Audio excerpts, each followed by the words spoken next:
यशोदानन्दन व्रज जनरञ्जना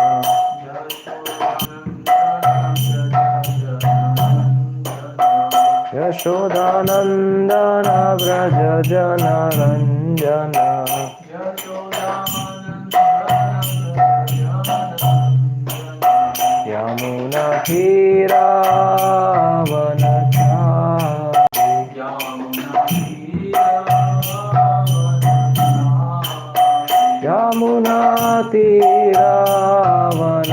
यमुनातीरावनचारि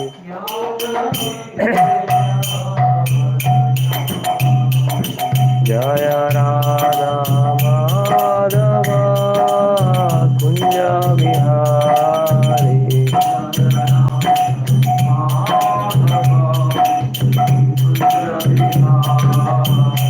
गोपी जनवल्लभा गिरिवरधारी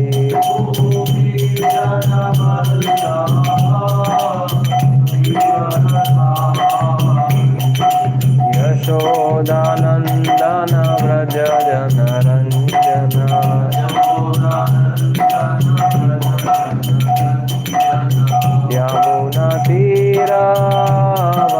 यमुनातीरावनचारि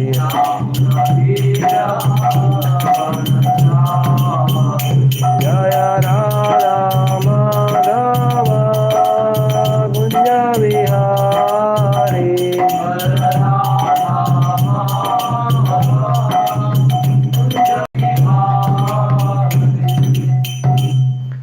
ओम नमो भगवते वासुदेवाय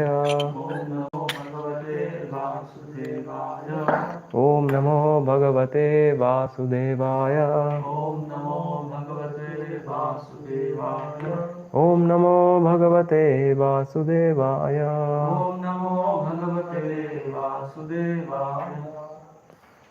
Srimad Bhagavatam, 3rd canto, 19th chapter, entitled The Killing of the Demon Hiranyaksha,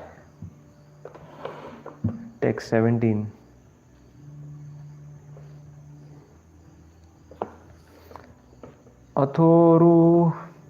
अथोरुधास्त्रिजन्मायाम् योगमायेश्वरे हरौ यां विलोक्य प्रजास्तस्ता मेनिरयस्योपसंयमम् अथोरुधास्त्रिजन्मायाम् योगमायेश्वरे हरौ यां विलोक्य प्रजास्त्रस्ता मेनिरेस्योपसंयमम् अथोरुधास्त्रिजन्मायाम् योगमायेश्वरे हरौ यां विलोक्य प्रजास्त्रस्ता मेनिरेस्योपसंयमम्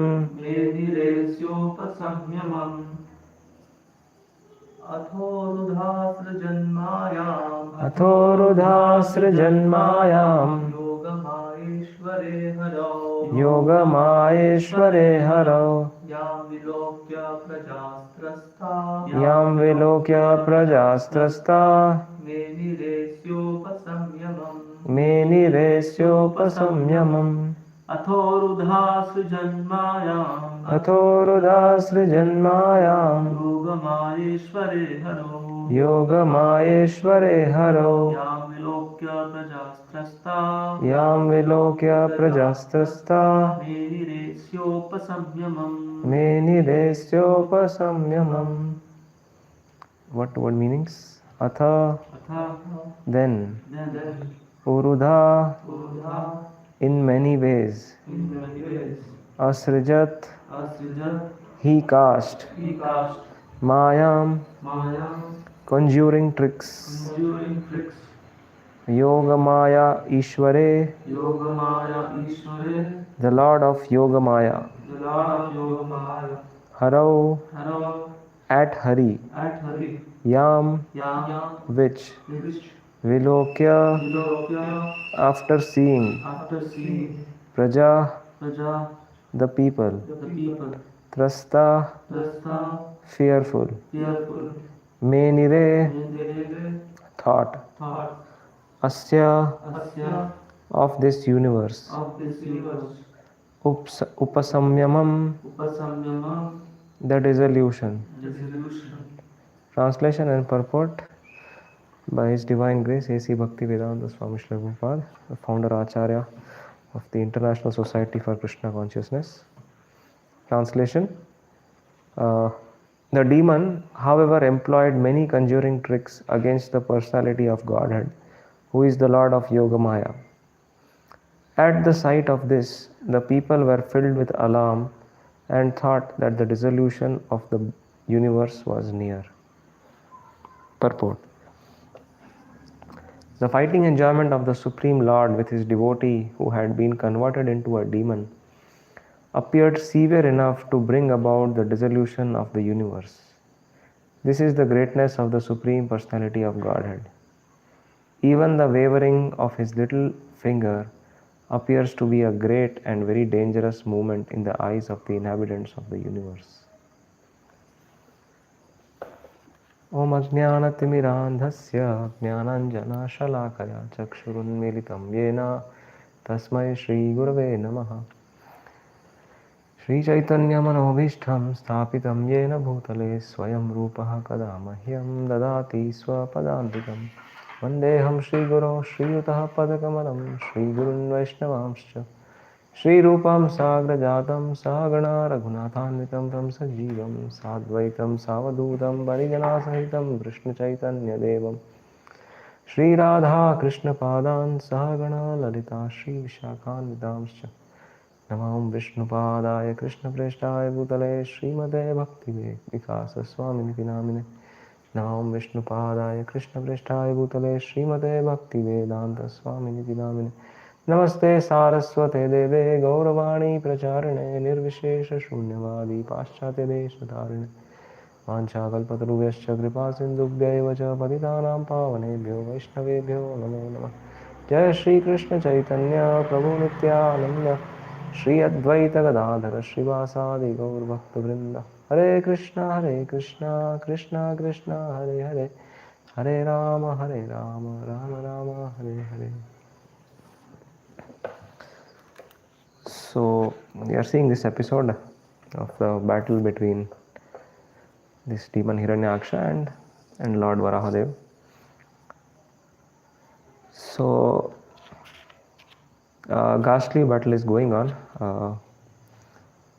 and as it is described here, that the demon was employing many conjuring tricks against the Lord of Yogamaya, Yogeshwara. So it is described that, and we can see the contrast that who he is trying to deceive. So these demons, they generally like to use these kind of through the yogic potency, but these are all as we see lower grade or tamoguna, in the form of tamoguna we can understand. So they employ higher such tricks, and in front of Yogeshwara, who is the master of all of these tricks, so he can't get any better. He can't hope to defeat the Lord by doing such tricks. But however, we see the situation that so people were alarmed, and it seemed as though menire asyopasamyamam. Asya means of this universe it is referring to, this universe. So upasamyamam, the dissolution of this universe was near. It felt as like that. And in the purport, Srila Prabhupada is highlighting the point. context is followed from the previous purport also, that the Lord is fighting with a demon, but originally he is the servitor of the Supreme Lord himself. He is his devotee only, but who has been converted into a demon. So this fighting was so grand. This is again the highlight of this purport is the greatness of the Supreme Personality of Godhead. So whenever he engages in anything, he performs things in a grand way. It is not ordinary. So here we see that now that he has taken up a fight, so it's nowhere ordinary. So it has come to its situation where its grandeur is seen now, that that the dissolution of the universe is near. So when two bulls fight, I remember many years back, there was some earthquake in our native place, and because of the fear of the buildings falling, people were so afraid that they would sleep outside the house in the night. So on one such night, after the earthquake, when everyone was sleeping outside, two bulls were fighting, and one bull stepped on some person who was sleeping, and that person was taken to the hospital. Point is that when two huge entities fight, then there is no control of the situation around. They don't see what's around, and anything can happen. So here also we see that. So here the scope of concern is the entire universe. So we can understand that what is the grandness of this fight. So one of the previous verses also we read that how the fight was as though two bulls are fighting for the sake of a cow.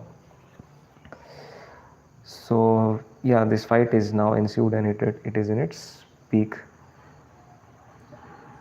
and we can see its greatness. And the reason is that the Supreme Personality of Godhead is himself involved. So that is the main reason of greatness. There is no other point of contention here. So yeah, the crux of this purport is the greatness of the Supreme Personality of Godhead. So he's great, he's Mahan. So in Brahma Samhita also it is described. Lord Brahma prays, Yasyaika nishvasita kala mathavalambyo jivanti loma vilaja jagadandanatha Vishnur Mahan. So Vishnu is Mahan. Vishnur Mahan sahya yasya kala vishesho govindamadi purusham tamaham bhajami. So Mahan means one who is worthy of worship.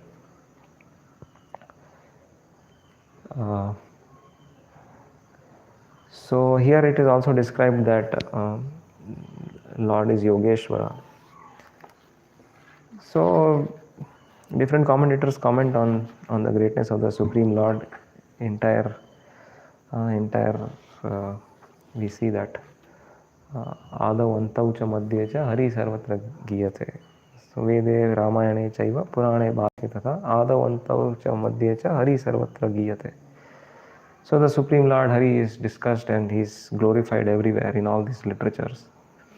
So in Mahabharata also there is entire Vishnu Sahasranama glorifying the greatness of Lord Hari, and many of these names they clearly indicate his greatness. One such name is Mahan. One name in Vishnu Sahasranam which appears is Mahan, which means that he is great. So just like that word Maha is there, Maharashtra, we know, the great state, great nation. Similarly, Mahan means one who is great, who is worthy of worship. And different commentators explain it in different ways. One of the explanations is, as it is in the present verse described, Yogamayeshware Haro.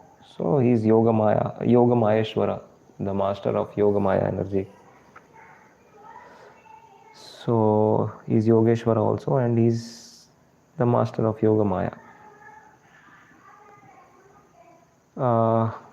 So we know that there are many, primarily 8 yogic siddhis, Ashta siddhis. So one of those siddhis is Prakamya. Prakamya means that one can enter into another's mind and basically indulge him or basically engage him in a way that he desires to do so. That is called prakamya shakti, to manipulate others, and whatever you want you make them do by your potency, by your siddhi.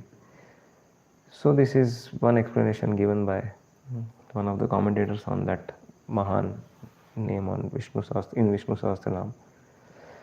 So like that we can understand that also, that the Supreme Lord, he has that potency. In Bhagavad Gita also we see he's glorified Mata Smritir Jnanam. He explains about himself. Mata Smritir Jnanam Apohanam cha. I give knowledge, intelligence, remembrance and forgetfulness, everything. So he doesn't have to endeavor to attain those siddhis. He's already by nature, by constitution, he's present. He's present in such a way in this entire complicated material creation. Andantarastha Paramanu Chayantarastham. So he's present everywhere by his potency and he's controlling everything. So yeah, so in a sense that Prakamya Siddhi is a master of all yogic potencies.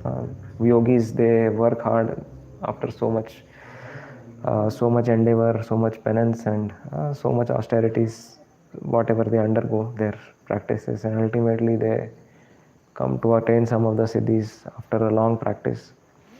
And that also they can do little bit. So, and as devotees, those means when we understand the things into perspective, so we know that devotees are above all these silly glare of acquiring these material perfections, because ultimately whatever mystic perfections one may acquire, so they are all they are meant to achieve some material end only, as that famous incident about which Srila Prabhupada often quoted, that about somebody who was able to by the practice of his Lagima Siddhi, he was able to cross a river, he was able to walk on water, and it was exposed, Prabhupada exposed that how the value of a siddhi is just few annas, the cost required to cross that river by boat. So like that, ultimately these are material perfections and they endeavor so hard to attain them, and in the end what they get is some little happiness of and and for that they work so hard. And in Chaitanya Charitamrita that it is described. So bhukti mukti siddhi kami sakali ashanta krishna bhakta nishkam atayeva shanta. So those who are bhukti and those who are after bhukti, material sense enjoyment, or liberation, mukti kami, or siddhi kami, those who are after these yogic perfections, so they are always ashant, they are always disturbed, because they have something to gain, and this nature of this rajoguna is such that one will always be anxious. In rajoguna one aspires to attain more and more, gather more and more, greed is there, and one works hard to attain material ends with great struggle, and there is always anxiety and risk of failing, of losing. And present society is a classic example. We see that people work hard so much to just make their ends meet. They may have lots of money, but they are so ignorant to understand that that wealth which they are getting after so much endeavor is not actually giving them any satisfaction. It's not even fulfilling their materialistic necessities of ahara, nidra, bhaya, maithun. But somehow or other they are in the illusion. So we can see in tamoguna people are misguided like that, and they work hard, and they are always anxious. If we ask them, recently we were discussing that how people don't like to come for Sunday program. Whenever they come also, they come very late. So this is all entire materialistic setup of the modern society. People are always under anxiety and in the mode of doing different things, in the mode of passion, want to acquire more, always disturbed. Sada samudvigna dhyam asadgrahat. So because of accepting this temporary, non-permanent, and that which is not going to endure, na sato vidyate bhavo, so that which will not sustain, so they are working hard to gain that, and ultimately all they derive is frustration. So yeah, therefore they are always ashant by nature. They are always disturbed over trifles. They get angry, and there are big fights over small issues. So this is going on. So we are discussing that how, yeah. So these materialistic perfections, they will not give any ultimate satisfaction. So devotees, they are above all this. Those who are purely situated, pure devotees, so they know, they understand that this is not the ultimate end, and they aspire to serve the Supreme Lord, and that gives them real happiness, and they are above all these temporary glare of this material world, and at the same time this materialistic tabernacle, Brahma Bhuyaya Kalpate. So it's because they are engaged in Lord's Avyabhicharani Bhakti, Mam Cha yo Avyabhicharena Bhakti Yogena Sevate Sagunan Samatityaitan Brahma Bhuyaya Kalpate. So they are actually situated above the three modes of material nature. So like that. So they are not disturbed. In that is the only way. Even when one accepts the greatness of the Supreme Lord, this purport is discussing about the greatness of the Supreme Lord. So that also brings one peace, as Bhagavad Gita, Krishna says. So, Sarvaloka Maheshwaram Jnatva Mam Shantim Richati. So like that. So that is how one can be peaceful by accepting the greatness of the Supreme Lord, that He is the enjoyer, He is the Bhokta. So yeah, actually the crux of this purport is the greatness of the Supreme Lord, that how He can do anything. So He can, as we were discussing, that He has that, as we discussed, the Akamya Siddhi angle of His perfection, that whatever He wants He can do by entering others' minds and like that. And not only that, He can do everything by His will. So Swabhaviki Jnana Bala Kriyacha. So all His potencies, He has various energies which are working for Him, and just by His willing, so He does things very effortlessly. So it is wonderful for us to see this great creation, how things are going on. So how He did it? Just by a glance, just by glancing over material energy, He just gave consequence, or He caused this entire material manifestation to come up.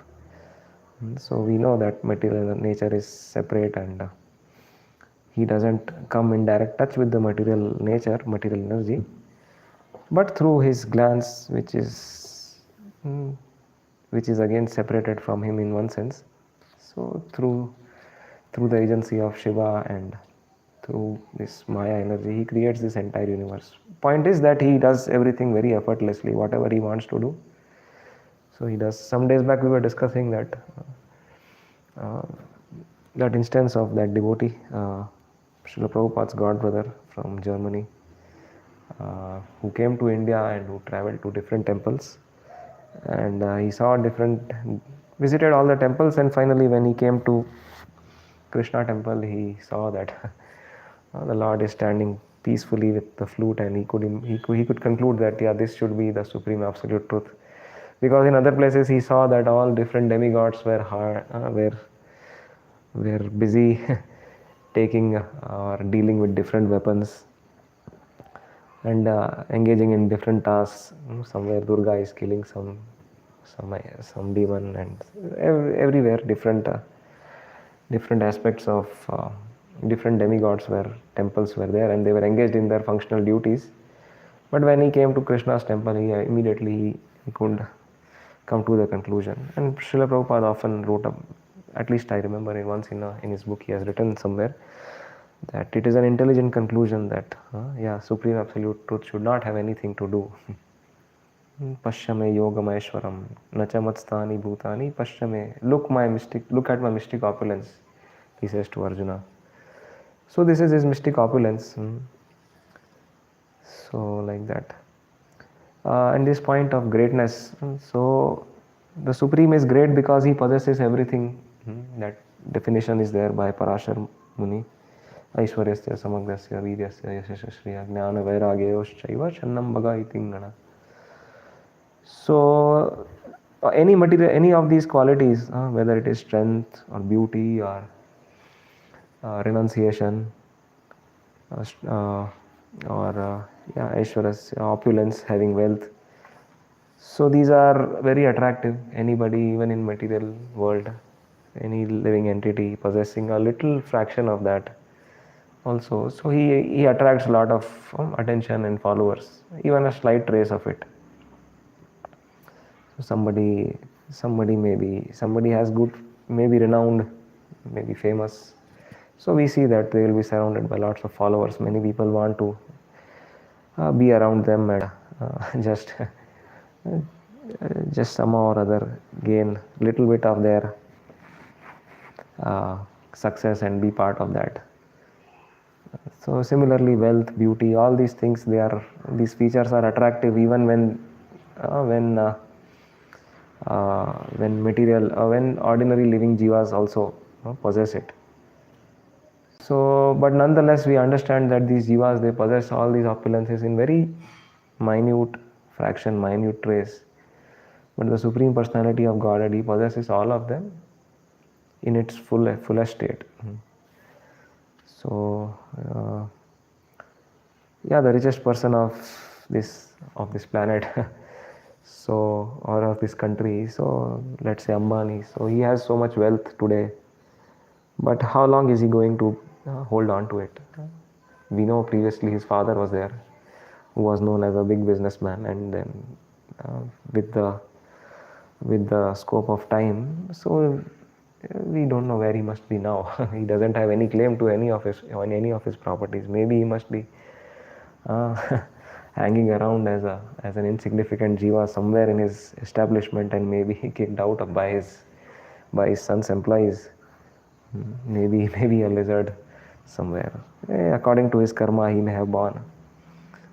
So point is that these Kshudra jivas, or these infinitesimal living entities, insignificant living entities, so who think that they are great because of possessing some of these opulences for a slight amount of time, for a very insignificant blip of time. We understand that our existence is eternal, but our conditioning is supposed to be temporary. So out of that entire duration of conditioning, one lifetime is a very small blip in its almost insignificant existence. So for that duration of time, even in that one lifetime, they struggle to come up, and then they come to some peak, and then again many times they come down, and even if they hold on to it to the end of their life, it's not such a great achievement, because it's again taken away. That even in 12th canto we see that Bhumi Gita, so Bhumi Devi is laughing on the pride of all these great kings who came and who claimed their proprietorship over the entire planet, or over some portion of the planet, what to speak of. So this entire creation is so great. We are in one Brahmanda, and in this Brahmanda there are so many lokas, and in this so many lokas there are so many, there is one Bhumandala, in that there are so many varshas. In those varshas there are so many countries and one small place and there may be some great charismatic people somewhere around, and they think that they are great. So it's such an illusion. So in 1964, one famous personality, Cassius Clay, he won Olympic gold medal for boxing, and he was running around announcing that I am the greatest, I am the greatest. Shortly after that, he converted to Islam, and he became to be known as Muhammad Ali. Then he said, I am not the greatest, Allah is the greatest. He came to his senses. He's known that he was a God-fearing man later, and in fact he liked devotees also, like that it is told. So the point is that to think that one is great is a big illusion by marginal living entities who are subject to fall under the external energy of the Supreme Lord, and in that illusion they often think that they are great. So it is like that. But the devotees of the Lord, so So they don't think like that. One more thing is that the Supreme Lord, he is not like that. So his greatness is not subject to time and to the scope of materialistic settings. So he possesses all these opulences infinitely and for all amount of time. It's not that he has to acquire it, or at any point in time it will be taken away from him. So he is going to have all these opulences all the time. So this conception was there, idea that Daridra Narayana, addressing the poor man as Narayana. So Srila Prabhupada addressed that often. The point is, we are discussing that how Supreme Lord is the greatest and he is Asama Urdhva. No one can be compared to him. No one is equal to him. No one is greater than him. And he is the supreme. He is the topmost. So if you compare ordinary living entities with him, so it is an insult to him. It is as though you are not telling anyone as supreme. That is one thing. And another angle is that you are insulting him. One becomes a Pashandi or an atheist.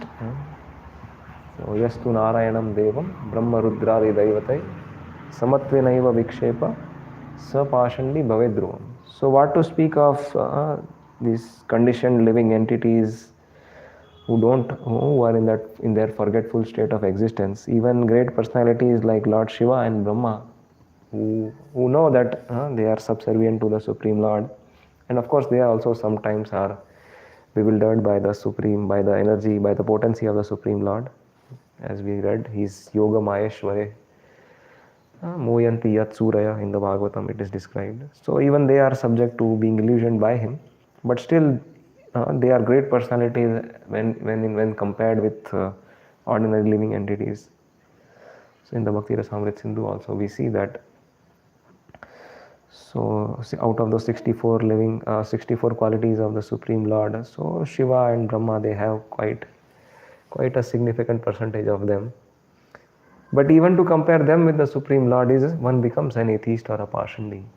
Then what to speak of comparing some ordinary conditioned living entities, so who can't even control their urges, with the Supreme Lord. So it's a great insult.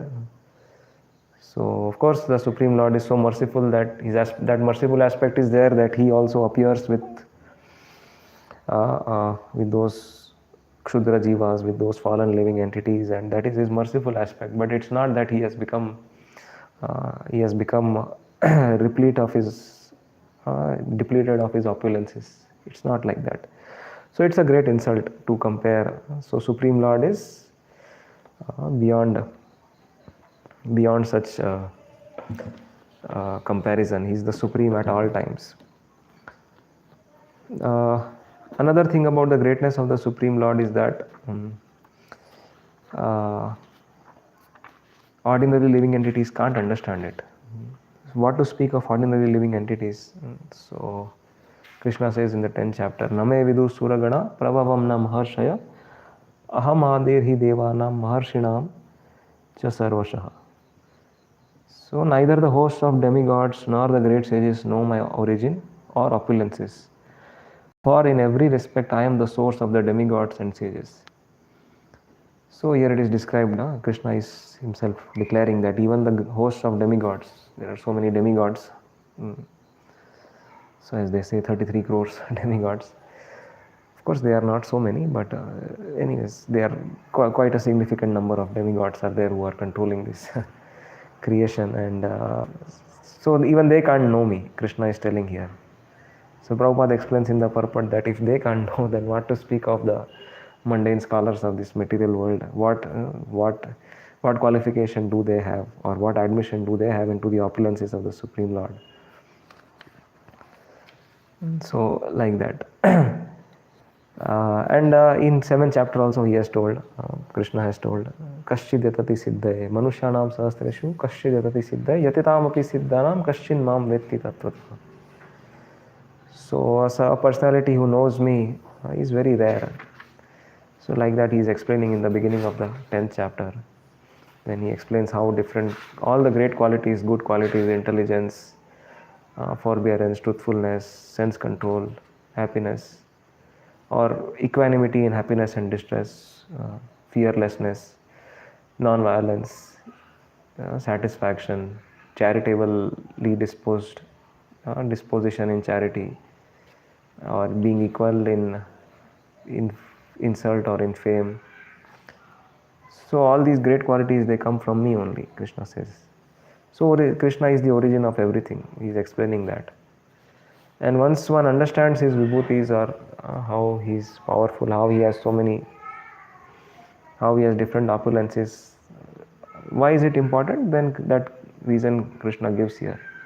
So vikalpena yogena yujyate natra samshayah.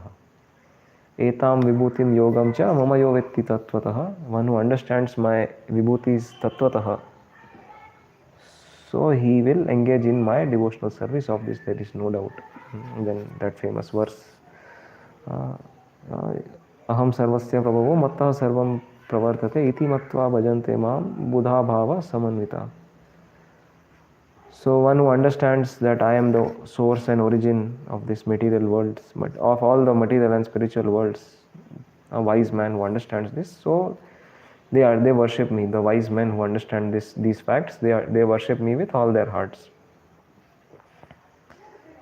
So the point is, once one understands that Krishna was existing before anything,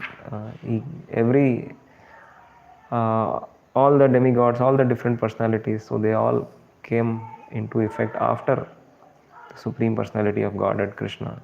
So Krishna always existed. So like that, Brahmanyo Deviki Putraha.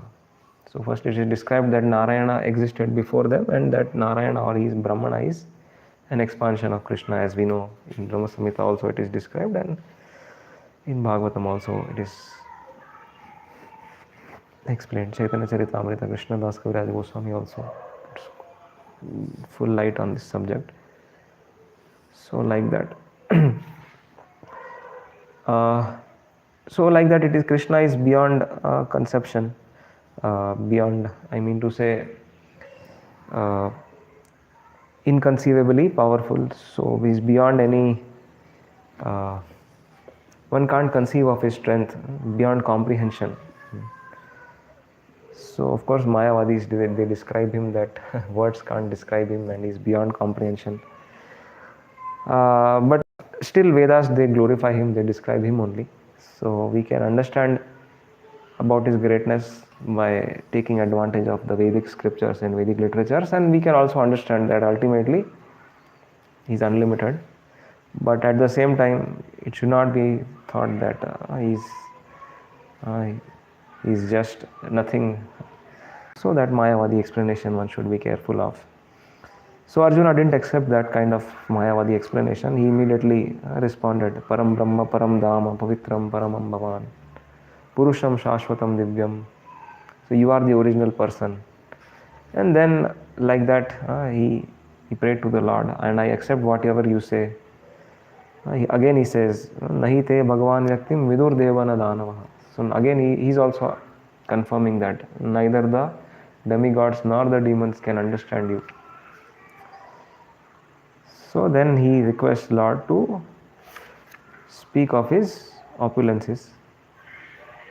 So please tell me in detail of your opulences by which you pervade these worlds.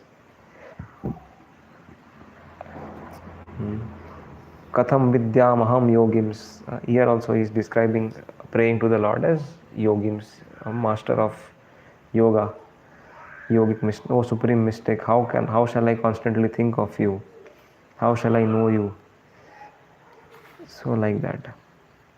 So in detail, please describe all your mystic opulences. So then again Krishna starts speaking, and the first thing he wants is, I will tell you of my splendorous manifestations, but only those which are prominent, because my opulence is limitless. So again, because he is greatest, he is beyond any, you can't reach to the end of his glories or end of his greatness. So therefore Krishna is clearly warning Arjuna that I will tell you all of them, but Just remember that I am telling of the prime ones only because my opulence is limitless. Then he starts, Aham Atma Gudakesha, Sarva Bhutashaya Sthita. I am situated everywhere. Adityanam Aham Vishnur. So among the Jyotisham, Raviram Shumam, among the radiants, I am the sun. Among the source of lights, Jyotisham, I am the sun. So among the Vedas, I am Samaveda.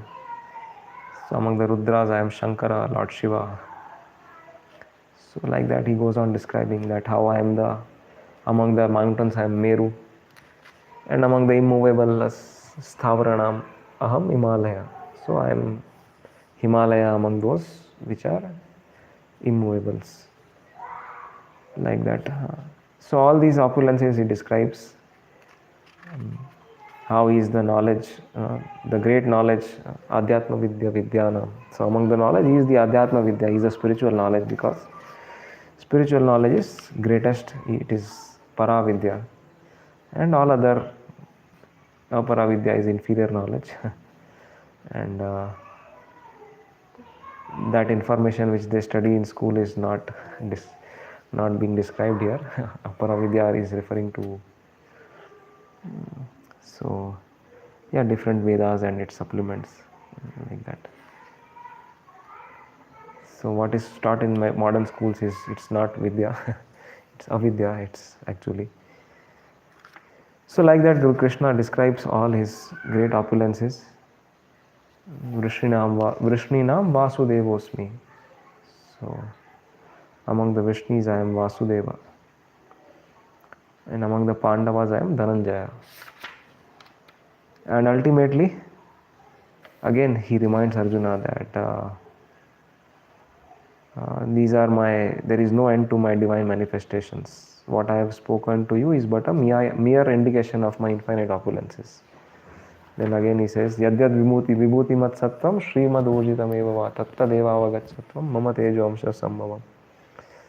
So whatever, anything opulent, any vibhuti you see, so it is just coming from the spark of my splendor.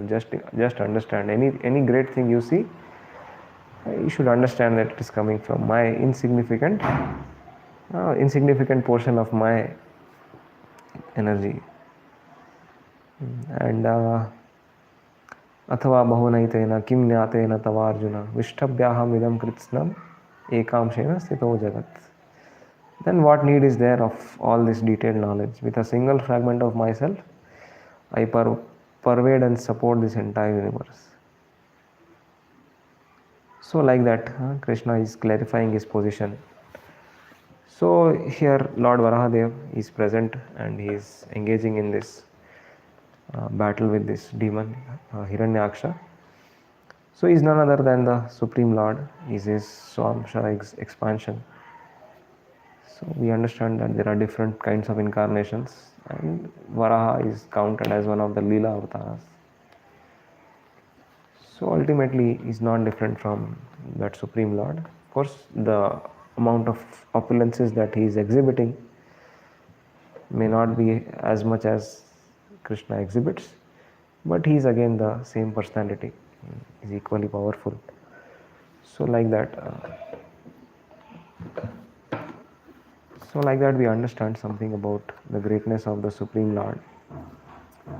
And when one understands, naturally one understands his insignificant position in comparison to the greatness of the Supreme Lord, and he becomes humble. Vaishnavas are naturally humble, so they are not puffed up like the materialistic, modern materialistic people that we were discussing about. So generally Vaishnavas are always humble and they like to keep that kind of a disposure.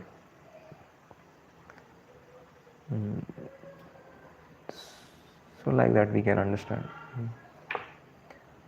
These are some thoughts on this verse. We can discuss more if required.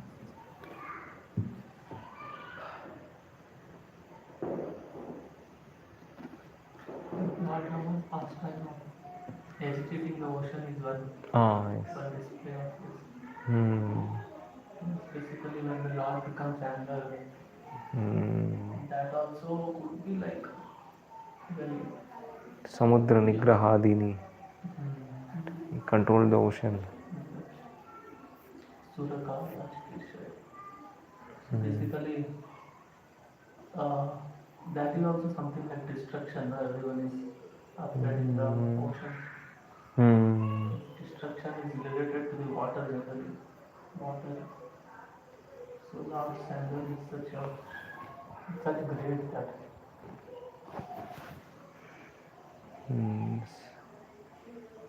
And it may seem that it is exaggeration, but Yes. we have to accept it is inconceivable for us. But we can conceive also. Just like when there is thundering, we feel that everything is going to get destroyed. When it rains, in the Lord's creation, if there is such wonderful arrangement, which makes us feel that everything is going to just get destroyed.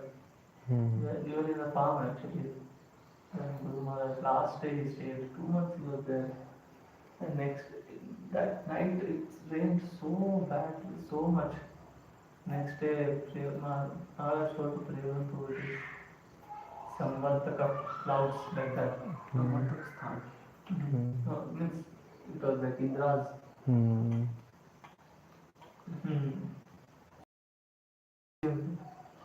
Destruction when it rains heavily.